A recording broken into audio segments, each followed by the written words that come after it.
At 3 a.m. I heard breathing right outside the tent. Slow, deliberate breathing.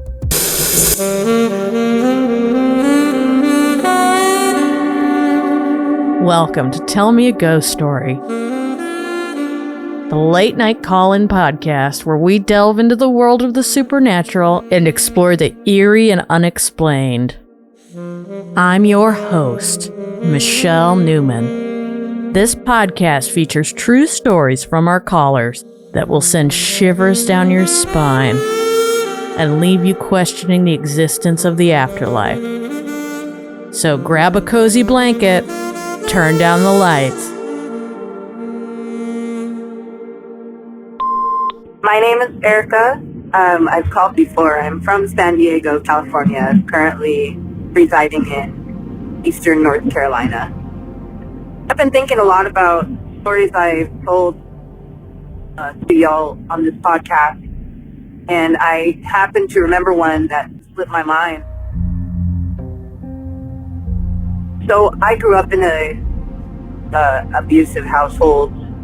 My father was abusive physically, mentally, emotionally to my mom before I was even born, and that did trickle into my childhood, unfortunately. I'm the oldest of 6 siblings between both my parents, and I got to see a lot of traumatic events firsthand, unfortunately. I grew up on a block that was very close by. I had neighbors for family members, and it still didn't stop my dad from being so cruel to my mom. I remember during the times that they would be fighting, I would run and go hide in my bedroom in what I believe was a closet space. This was a long time ago, so I'm trying to remember. But I do remember living in the duplex next to my grandmother's home, where she still lives to this day, and listening to my parents fight from this area of my home that I was always alone in, too scared. I guess I would go there, retreat there to be able to have those big feelings without being told not to. Anyway, I remember I have these flashback memories of all the kids on my block who I grew up with. I still know them to this day. I still see them to this day when I go visit back home on my grandmother's street. I remember specifically there was this one girl who always used to make her way into my home. Her name was Sally. And thinking back on Sally's actual appearance now is a little bit scary. Sally, even though she was considered a friend, I wasn't afraid of her. Her appearance was unsettling, to say the least. She had this longer type face and these very dark eyes that I don't remember being able to see the whites of.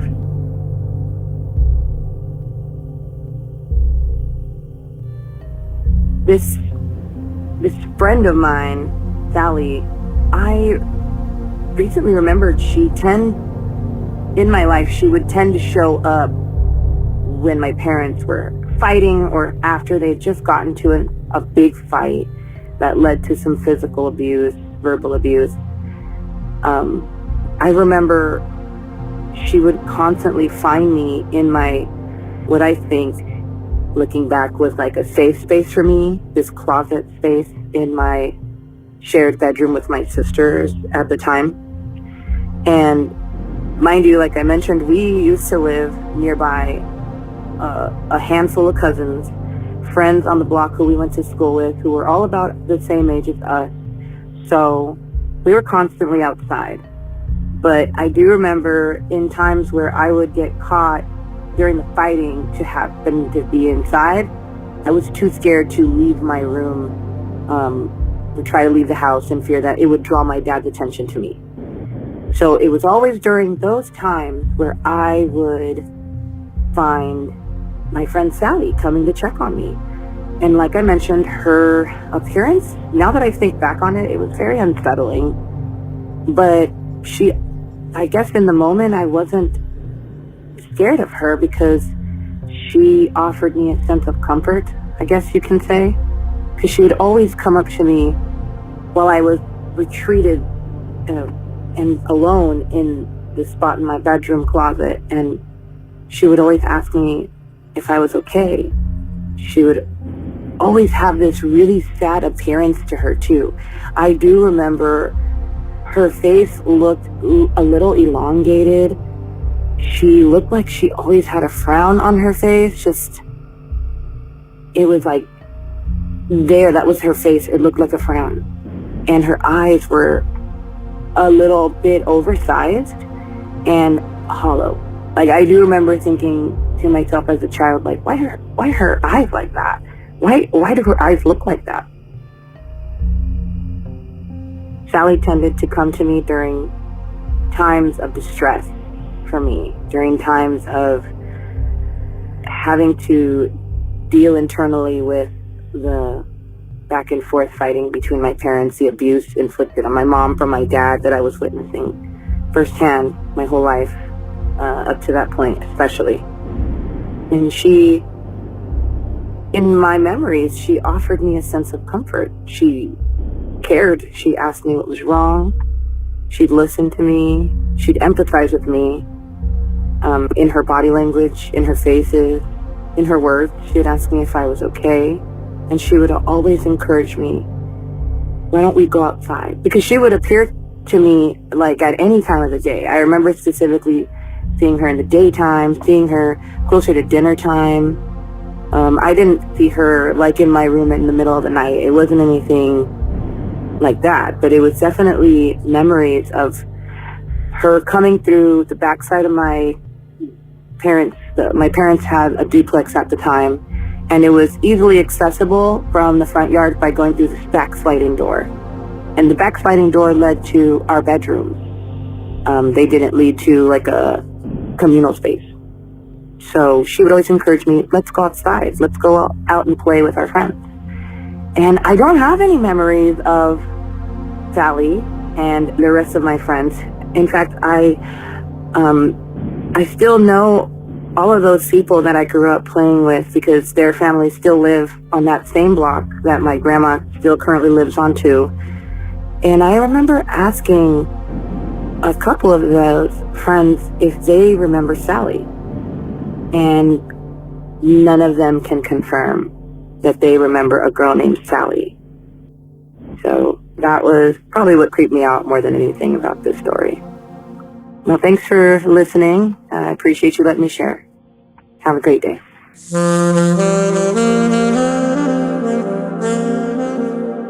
Thank you, Erica from San Diego.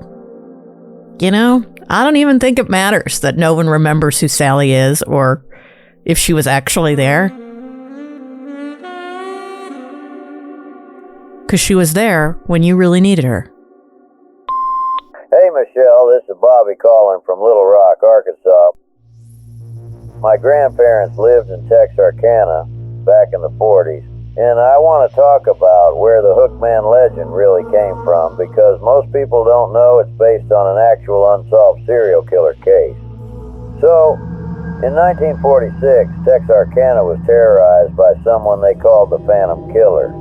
He targeted couples parked on Lover's Lane.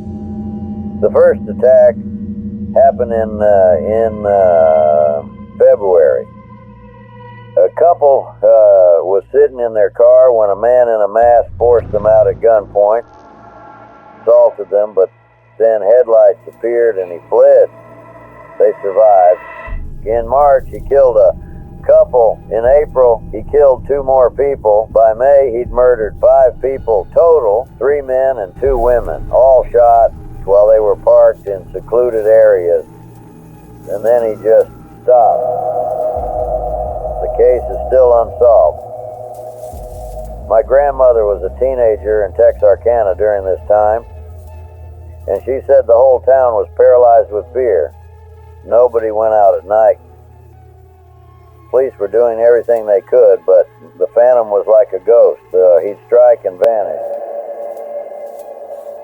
She told me that after the last murder in May, people started reporting sightings of a man with a hook for a hand lurking near parked cars.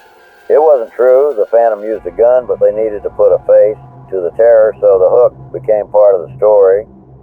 And then, about a decade later, the Hookman urban legend started spreading. You know the one. Couple parked on a dark road. They hear on the radio about an escaped mental patient with a hook for a hand. They drive away scared, and when they get home, there's a hook hanging from the door handle. That story went national. Every teenager in America heard some version of it. But it came from Texarkana. It came from those real murders, from the Phantom killer who was never caught. My grandmother never parked on secluded roads again. Not as a teenager, not as an adult, never. And when I was old enough to drive, she told me the real story, not the Hookman version, the Phantom killer version. She said, that story everyone tells, that's not a story. That happened here, and whoever did it, they got away with it. Thanks for letting me share that.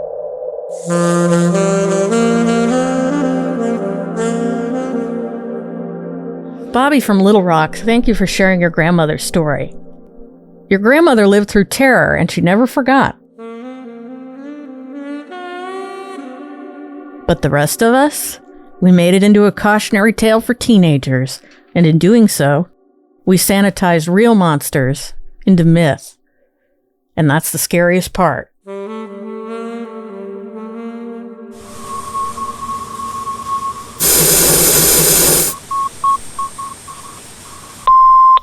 Michelle, hey, this is Rob from Eugene, Oregon. I'm calling because I went camping last fall with my buddy Chris, and something happened that I can't explain. We'd been planning this trip for months. Backcountry camping in the Cascades, about 8 miles from the trailhead. No cell service, no other people, just us and the wilderness. We're both experienced hikers, done plenty of overnight trips. This wasn't our first rodeo. First day was perfect. Got to our spot around 4 p.m., set up camp near this small creek, made dinner, watched the sunset. Everything was good. We were joking around, having a few beers, feeling pretty accomplished for making it that far in. Sun goes down around 7:30 this time of year. We built up the fire, kept talking. Around 9 p.m. we started hearing something in the woods. Branches snapping. Maybe 50, 60 feet out from camp. Chris thought it was a deer. I figured maybe an elk. We weren't too worried.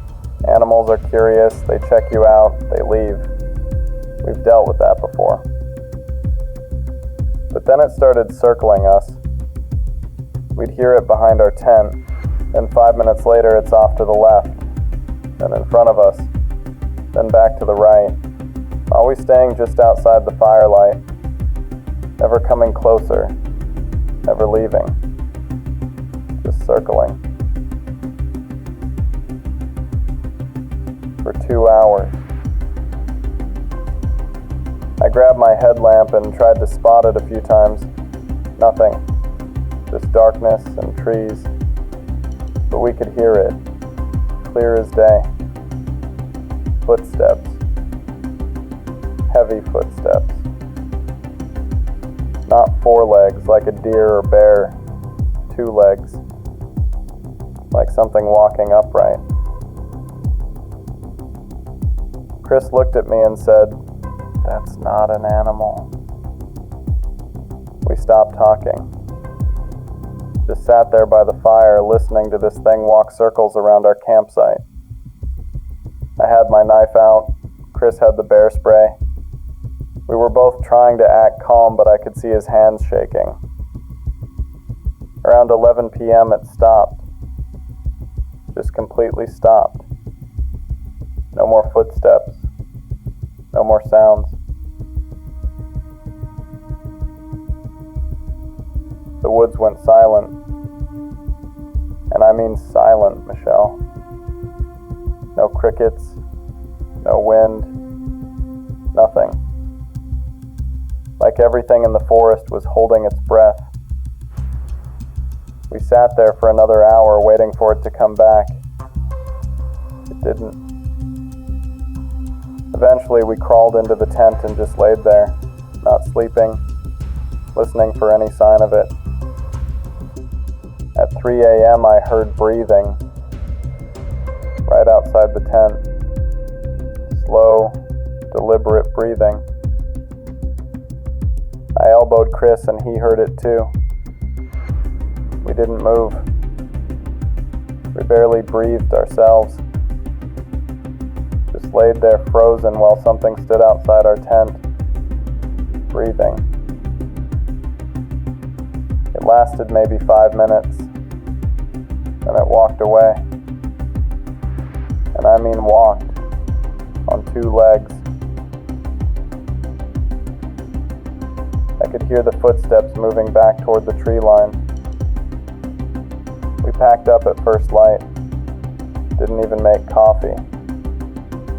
Just shoved everything into our packs and got the hell out of there. Made it back to the trailhead in like 5 hours when it should have taken 7. We didn't talk much on the way down. What was there to say? I looked up that area later. There have been reports. Other hikers talking about being circled at night. Footsteps. Breathing. Some people think it's Sasquatch. Others say it's a Wendigo or some kind of forest spirit. I don't know what it was. All I know is something was out there with us. Something that walked on 2 legs and knew we were there. Something that circled us for hours like it was deciding what to do with us. I haven't been back to that area. Chris won't even talk about it. He's done with backcountry camping altogether now. Says he's sticking to car camping from now on. I'm not sure what I believe. But I know what I heard. And I know that whatever it wasn't human. And it wasn't any animal I've ever encountered.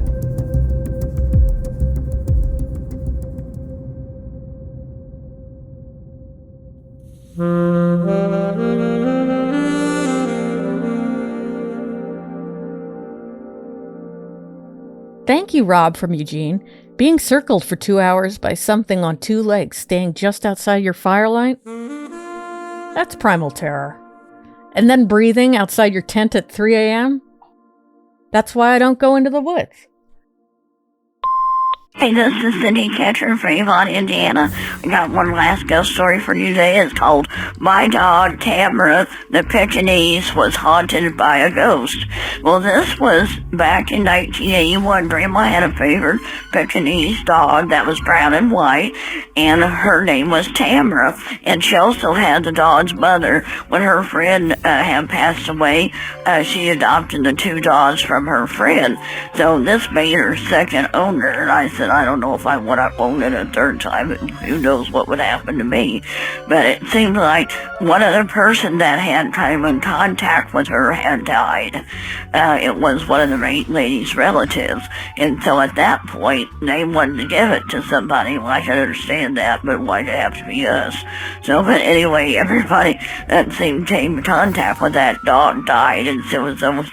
We eventually figured out it was the owner that was haunting the dog, and so she didn't want to let go of her favorite pet. Well, that's understandable. Well, anyway, the first night I had her, I felt like I was being watched. I looked around the room and I said, Brian, are you in here? That's my brother. And there was no answer, and I said, Mother, are you in here? And I couldn't see anything out of the ordinary, and the dog assumed was lying on the floor, and she looked up and she started to growl, and she was looking wildly around her. She suddenly sat up up and started barking at something I couldn't see at that point. I was becoming scared to death. And so, but anyway, what happened was when the dog kept growling, I said, "Lady, leave us alone in peace. You're no longer living." I said, "Tamara wants to be with us now." And suddenly the window flew open in my bedroom, and the gust of wind came through, and the lights went off, and the dog let out the most piercing, long, depressed howl, and suddenly the light came back on, and the bedroom doors opened and shut by itself. So anyway, I told my mom what happened. She said, "Cindy, do you still want to keep the dog?" And I said, "Yes, I do. It's not the dog's fault." So I said, "I think we can help her."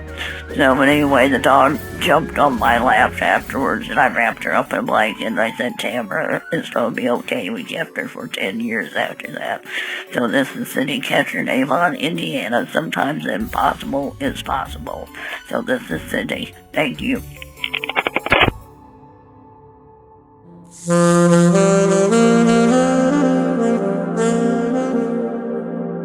Thank you, Cindy, for your touching story.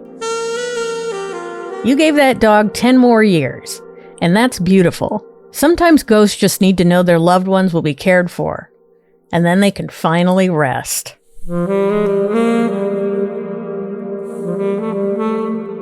That's all we have this week, folks. Do you have a ghost story? Call 701-484-2666. That's 701-484-2666. Or go to tellmeaghoststory.com and leave your story there. Thank you to all the callers who left messages this week. I'm your host, Michelle Newman, signing off. See you next week. Viene.